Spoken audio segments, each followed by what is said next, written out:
Even there, your hand shall lead me. Even there, your hand shall lead me, and your right hand shall guide me. The airline stewardess said, prepare for a rough landing.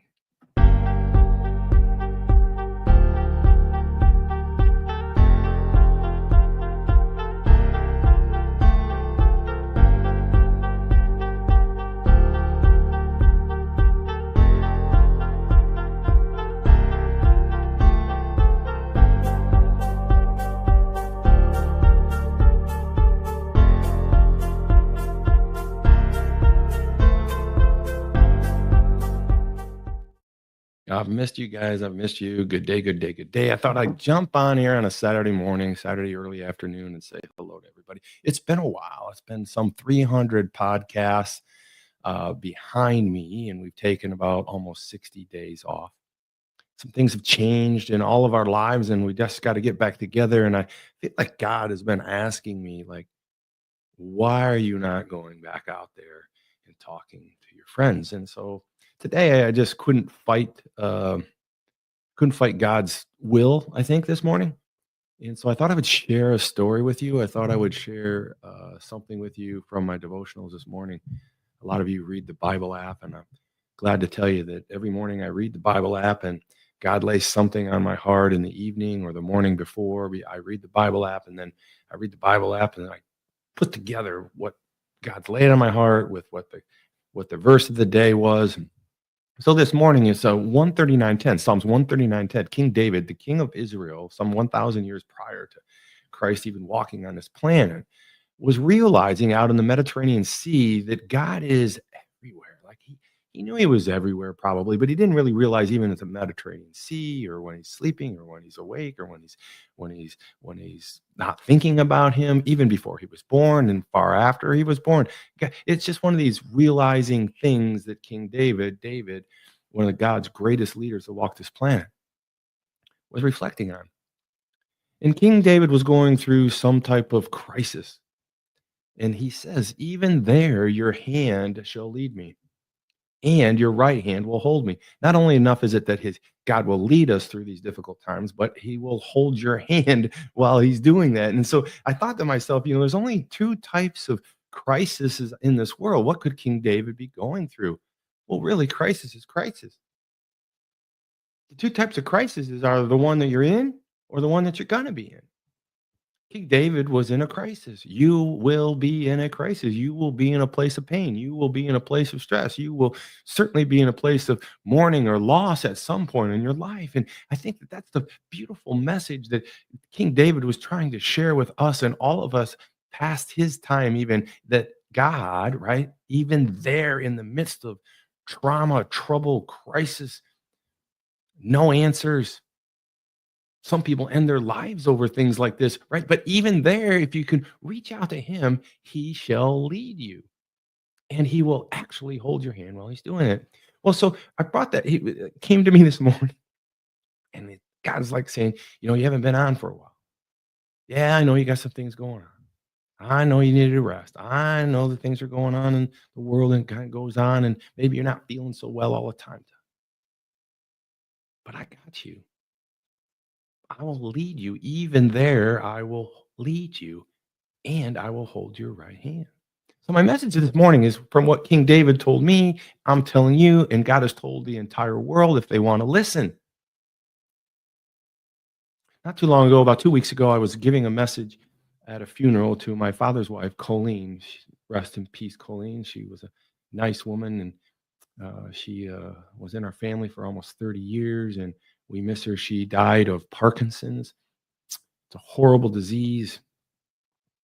You lose control of your body. You lose control of your organs. You lose control of everything but your brain, and you're trapped in this body that you don't know, that you can't control, but you can still think. And even in her dying moments, she couldn't quite talk, but she could communicate.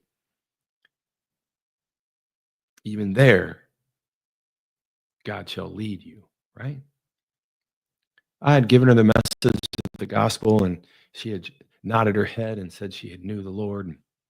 I was sharing this with some 100 or so people at her funeral. I had the privilege to speak. I didn't give the eulogy, but I was the speech giver at that point and the representation of the Sailor family. My father couldn't be there. He has dementia and he doesn't remember either of his wives. Um, very few things, but he's still a wonderful man and he still has life in him. But I remember just giving the story to the crowd, and I wanted to give it to you because when I read this verse, even there, your hand shall lead me, and I will hold you with my right hand, right? I remember thinking, man, what can I speak about? What can I share with people about? So many people are going through something, right? And so here's what I said to them. I looked at them all and I said, listen, I remember these words the Delta agent said to me a while back: prepare for a rough landing. Well, if you know me, Tom's Donuts people, Wire Differently people, and my friends on Facebook are listening. Yeah, prepare for a rough landing. It's not something uncommon in my life or your life or something I have or have not talked about over time. But this was a little different. Before I got on the plane, they always read how many miles you have in your flight and thank you for being a diamond and all this. And this my last recent plane I got on to come here to Florida to visit with Tracy and her family, and things were going through here. And the Delta agent said, "Thank you for 2 million miles, Todd." I'm like, wow, 2 million. I'm 2 million miles, and oh, I am undefeated. I have never crashed in a plane in 2 million miles. I thought, why did I revel in that? And as I shared with the crowd that I'm 2 million and oh, and I've never crashed, I wanted to share with you, and I wanted to share with them at this point that there was this one flight. This one flight, it was a crazy flight. We were trying to land in Atlanta, and every time we went down to land in Atlanta, turbulence took a crazy force around us, and we were moving sideways, not up and down and bouncing, but literally sideways. And we went up and down 3 times until finally the pilot came on. He says, "Listen, we can't land here, man. This is too rough. Tornadoes are tearing up Atlanta. We thought we could slide through a few of them, and we can't do it." I'm like, "Oh, okay." We're all nervous and what's gonna happen, and we're about out of fuel, so we're gonna head over to South Carolina, and we're gonna drop in there and stay there for a little bit, refuel, and figure out what we're gonna do next. I'm like, "Okay, okay, okay." So as we're flying all the way out, trying to get out of the storm, we head into South Carolina, and we go down to start to land, and all of a sudden they say, "Buckle up, we're getting ready for a rough landing." I'm like, "Well, I thought we were out." Well, just as that happens, it would start to shake a little bit more, but we're okay, not like the ones before, but we start to smell smoke. The plane's on fire. Not only can we can't land, but we're out of gas and we're about ready to do a turbulent landing, but now the plane's on fire. I mean, what could you think? And then all of a sudden you hear, prepare for a rough landing, put your head between your knees. And I don't know if any of you have been there before, and hopefully none of you have, but we can kind of certainly recognize the kind of drama or the horror you might be feeling when a crisis hits you. Mike Tyson famously said, "Everyone has a plan until they get hit in the face." Well, we were getting hit in the face, turbulence, out of gas, and now we're on fire. And as we're landing, we're preparing for a rough landing. But this is what I want to share with you. The moral of the story in this situation with Psalms 139:10. Even there, your hand shall lead me. Meaning, even there in the worst crisis you could ever imagine or not imagine, the fires of LA or your life or your marriage or your finances or your friendships or your health, right? Even there, your hand shall lead me, and I will hold your right hand to hold you, right? So God goes the extra distance. Not only is He going to lead you, He shall lead you even in a problem area, a crisis area like um, King David was in, but He'll not only lead you in those crises, but He'll hold your hand. He'll walk you through it. As if we're going down and we're on fire, there's two things that were going on in this plane. The left side of the plane was screaming bloody murder. They were cussing and carrying on and shaking the chairs and cursing the Lord and cursing things and saying that they didn't deserve it and why me? Why me? Oh my gosh, I had so much to live for. They were just bonkers. But the right side of the plane where I was sitting was calmer. They were giving great grace. They were giving gratitude. They were giving praise. The woman next to me put her head on my shoulder and we prayed. giving thanks for the moment, rejoicing the day that the Lord had made, thinking, if this is it, this is it. But we got you. You got us. Even there, your hand shall lead me, right? The side of the plane was chaos, and the right side of the plane was gratitude, calmness,